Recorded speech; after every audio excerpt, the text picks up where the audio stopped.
Hey everyone, it's Smarty Pants Chess here again with another brilliant game in the CCC11 semi-finals. This time it was between Stockfish, who was playing white in this game, against Leela Chess Zero, who's playing black. Again, it's 30 minutes for both sides with a 5-second increment. And this game is absolutely amazing, and it's probably a brilliancy from Stockfish. I've never quite seen a computer destroy Leela Chess Zero quite like this game. Let's just get straight into it. So first, the opening book was played. This was d4, d5, c4, c6, knight f3, knight f6, e3, bishop f5, knight c3, e6. White plays knight h4, hitting the bishop goes to g4, attacking the queen goes to b3, and there's queen c7 to protect the b7 pawn. And this is the end of the book moves for both engines. So from here on in, both engines start to play themselves. And this opening is what's known as a Slav defence, where the bishop is outside the pawn chain, but black's got a pawn on c6 and e6 to support this d5 pawn. So here Stockfish played a typical move, h3, seen in a lot of games, and Leela retreats her bishop back to h5. White develops with bishop to d2, and knight bd7 is played. And Stockfish played the move g4, hitting the bishop, and the bishop goes to g6. Stockfish captures this bishop and Leela recaptures. So now straight away Stockfish has got the bishop pair, and again this is typical opening theory played in a lot of games already, judging by the opening book that I've got. Stockfish now played g5, hitting the knight, and this is a very clever idea from black at this moment because black needs to move this knight somewhere, and moving it to h5 or g8 is just a terrible idea. So what black does here is plays d takes c4 first, hitting the queen, and now the d5 square is free for the knight to jump in afterwards. So white takes on c4, and now black can play knight to d5. So at the moment these are just developing moves, and Stockfish also continues developing with rook c1. So it looks like white is going to leave their king in the centre, where it's pretty safe to be quite honest. And they're going to use this rook to attack the c-file. There could be some tricks against the c7 queen. Leela captures on c3, and white actually takes with the b pawn. So white's got a very solid structure in the centre, and now we'll probably reroute the rook to b1 instead and try and hit this b7 pawn at some point. But actually Leela plays the move b5, so attacks the bishop on c4. Stockfish retreats their bishop and plays knight to b6 from Leela, so probably preparing to either jump in to d5 or c4 at some point. And Stockfish now plays h4, so supports their g5 pawn, just keeps everything super solid. And we'll see after Leela played the move bishop to e7, Stockfish played f4. And I've highlighted a lot of squares here, but what I was trying to illustrate here is that white has got all their pawns on dark squares, and this really hinders the bishop on e7, and to an extent it hinders their own bishop on d2. But if you look at white's bishop on e2, it's got some great scope. It's got dominating all the white squares, and the pawns for white dominate all the dark squares. So I'd say white has a slight edge in this position. Leela continued with the move a5, so this is what black should do, just gain some more space and attack on the flanks. And Stockfish plays king to f2, so connects the two rooks at the back rank, and the king is really safe on f2, doesn't need to castle. The pawns do a great job of protecting the king. Leela played a4, attacking Stockfish's queen. Stockfish retreats back to c2, and white jumps in with knight to c4. So obviously here maybe Stockfish could capture that knight with the bishop, but actually the bishop on e2 is a fantastic piece, and I don't think white wants to give this up just yet. If anything, white will prefer that black captures their bishop on d2, because that's a terrible piece at this moment. So Stockfish plays rook c to d1 to defend the bishop on d2. This allows white to manoeuvre their queen around, and Leela tries to shut everything down with the move a3. We've seen this from AlphaZero and Leela, where they both like to shove their pawns really high up the board, and Leela's managed this with the move a3. And potentially Leela could play the move like knight to b2 if they so wish. But that pawn on a3 is really powerful and supported by the bishop and the rook. So black has managed to gain some space against white. In the game, Stockfish now played the move rook to b1, potentially stopping black from playing knight to b2. Another option in this position was white to play the move h5, attacking the g6 pawn. Play should continue takes and bishop takes, and black can play g6, and after bishop f3, black could castle queenside, and white can play bishop c1, rook d to g8, and e4 from white. Again, I think white's got a slight edge in this position, but it's going to be very difficult to make some progress. This is a very complicated game, and Stockfish gives itself an edge in this position. But back to the game, so rook b1 was played, Leela played queen to d7, and Stockfish played bishop c1. So, manoeuvring their bishop back, attacking the a3 pawn and preventing knight to b2. Leela plays rook to a4 to stop bishop takes c4 ideas. But now Stockfish plays a nice move, bishop to f3, hitting the c6 pawn, probably the weakest pawn in black's position, and maybe white could even prepare a move like queen to e4, where it would gang up on this c6 pawn. But here, potentially Leela made a fatal mistake. She now played the move king to d8, and I recommend that you just pause your video maybe for 2 minutes and have a think of what you'd play as white in this position, because Stockfish's move was really good. So in this position, Stockfish now played the amazing move, queen takes a4. And the point is that after b takes a4, white played the move rook to b8 check, king c7 is forced, and then white captured the rook on h8. So white's just gained 2 rooks for the queen, and also actually really damaged black's structure. It's got 2 double pawns on a3 and a4, and now white has the 2 bishops and 2 rooks. So black's got some work to do here. So after this variation, I think black's plan is to now try and attack this a2 pawn. That's their only means of compensation in this game. So for this reason, Leela played the move e5, so sacrificing a centre pawn to open up the white squares for black's queen. So she'll probably play the move queen e6 next and start ganging up on this a2 pawn. So in the game, Stockfish took, and now Leela played queen to e6. If we just pause for a moment though, let's just count the pawns. So black's actually got 6 pawns and white's got 7 pawns. So white is actually a pawn up and has the 2 rooks. So by anyone's measurements, white should be winning this game. And Stockfish played a very nice move again, played the move rook to e8, so pinning the bishop on e7. Leela played f5 in the game, but maybe king d7 could have been more accurate. But I looked at this variation and play would have continued rook a8, attacking a4. If king c7, white should play king to g3. And after f6, as rook takes a4, f takes e5, and white can play e4. So after bishop d6, white should play d5. If takes, there's rook a7, king b8, and rook takes g7.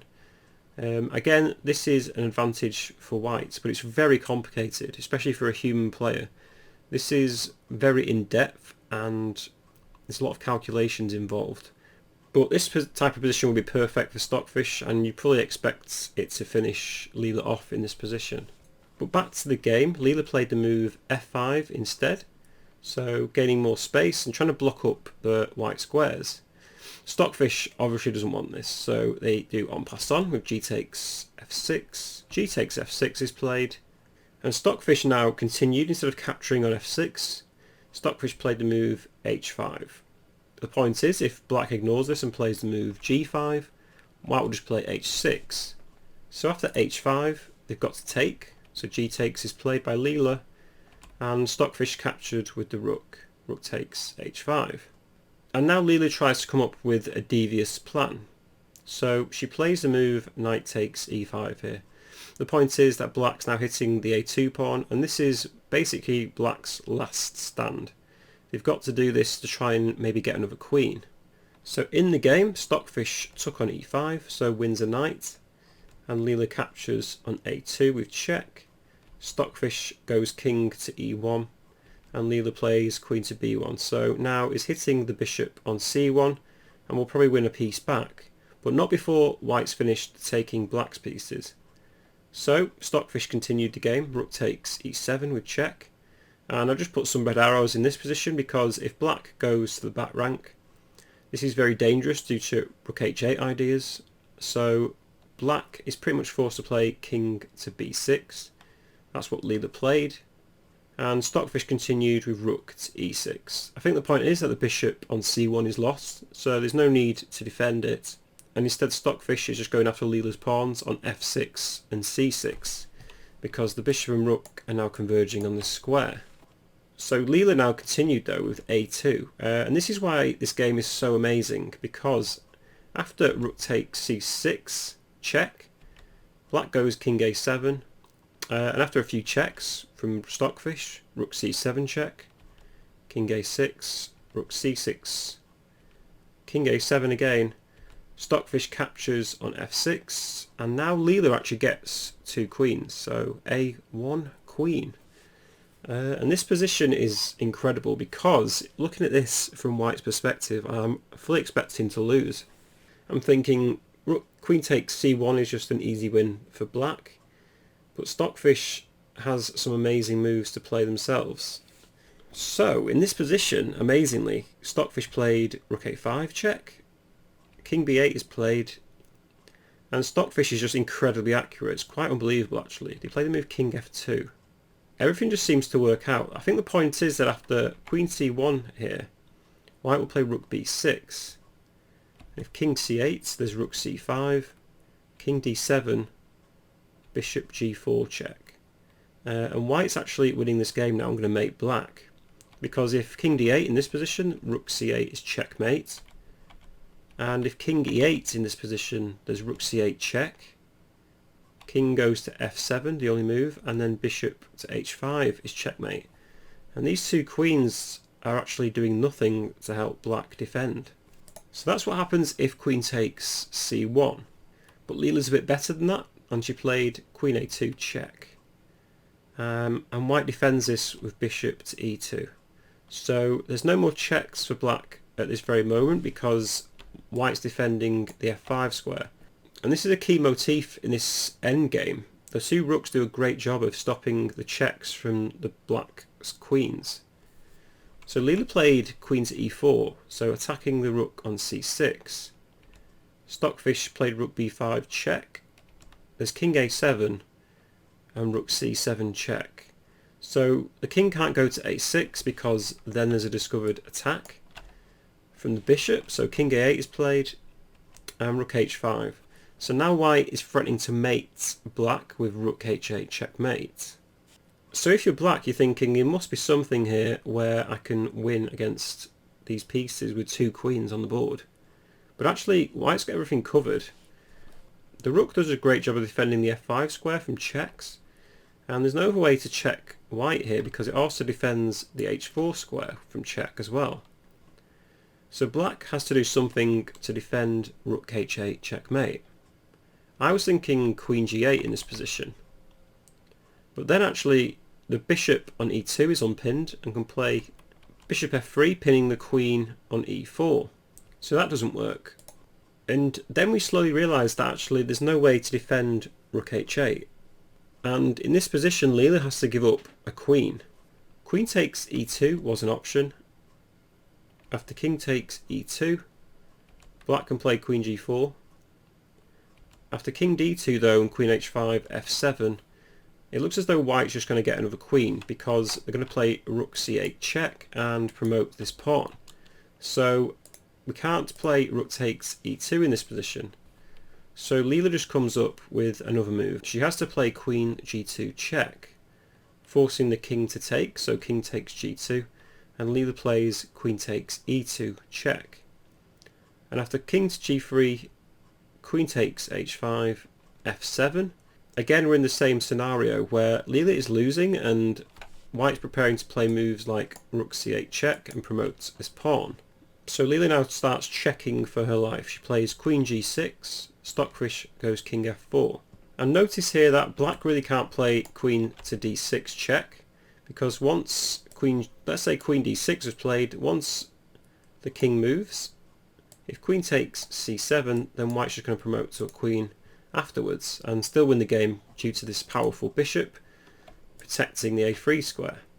So Leela's just forced to check all over the board now. She plays queen f6 check, king goes to e4, check again, king d3, check, king e2, queen h5, king e1, check, check, check, and queen h4, king f3, queen h1, king f4, check again, king f5, queen h5 check, king e4, and queen to g6, king to e5, check, and queen f6, king to d3, and then finally Leela plays a move that's not a check. So she goes king to b8, and the point is that now once this queen's on f6, it stops the pawn from promoting to f8 once this rook moves. But now Stockfish again comes up with a brilliant move. I wonder if you can find it. Again, pause the video if you want to try and find it in 2 minutes. But actually Stockfish played the move bishop to a3, so using the last piece of the arsenal to support f8. So black can't take this rook because then white will promote to a queen, and again Leela has to start checking the white king all around the board. Queen f1 is played, king d4, queen f6, king d5, and Stockfish is just moving their king up the board. Queen f3, e4, and after e4 again Leela stops with the checks. I think Leela stops because after, let's say, a move like queen to d3, white can play king to c6. If queen takes e4, they can play king to b6, and eventually Leela's running out of good checks. So let's say queen to b1, there's bishop to b4. If queen to g1, there's king b5, and white will probably just take the a4 pawn, and they've got quite a good hiding space now with the pawn on c6 and the bishop on b4. In the game then, Leela played king takes c7. So finally, Stockfish is able to promote to a queen, f8 queen, and then Leela proceeds to check again. Queen to d3, king to e5, queen takes c3, and king to f4. Fortunately though, the bishop and the queen support one another, and after queen to d2 check, king f5, queen f2, king e5, queen g3 and king to d4, there's a few more checks. After queen g1 though and king c4, suddenly Leela's actually ran out of checks because the queen is stopping black from checking on these squares f1 and g8, and the bishop on a3 stops the checks on c1. So this is a nice bit of respite for white, and after the move queen to b1, it's Stockfish's turn to harass black. Queen e7 is played, king c8, and Stockfish plays the move king to c5. So white is really trying to mate black in this position. So Leela played queen c2, king b6 is played, queen b3, and luckily again the queen on e7 protects the bishop on a3, and Stockfish just blocks with bishop to b4. Queen e3 is the only check left. Bishop c5, queen to b3, and king to c6, and suddenly again the checks have run out for black, and actually this is game over because white's got so many checkmate threats here. They can play queen to f8, queen to e8, queen to c7, and even queen to d7, and then at a later date queen to b7. So this is game over for Leela all of a sudden. In the game she played queen b6, sacrificing the queen. The bishop takes a3, and then queen to e8 is checkmate, and Stockfish has just won a tremendous game against Leela. If this was a human player, I reckon this would win a Brilliance prize because it's such an amazing game. In this position it wasn't necessarily the queen takes a4 that was so amazing, because I think any human player would see that. It's actually the moves afterwards. If I just speed through, I think the amazing brilliancy bit comes here after king e1, queen to b1 and takes here, I think after black gets their second queen, this is where Stockfish really comes into its own with moves like rook a5, and after several moves it was actually this position here where I think Stockfish played a brilliant game, because there's no way to stop rook h8, and this forces black to give up one of their queens. If white doesn't play this move or get into this structure, then black will probably wipe white off the board. Anyway, let me know what you think in the comments below. Do you think this was an amazing game, or do you think either side may have missed a move? Do let me know. Also, if you have one of your own games that you'd like me to have a look at or commentate on and make a video on, do let me know as well. Anyway, hope to see you in the next video. Please drop me a like or comment or subscribe to the channel if you haven't already. I'll be posting more chess videos for you very soon. See you next time. And also a big shout out to Rob Harwood for telling me about this game.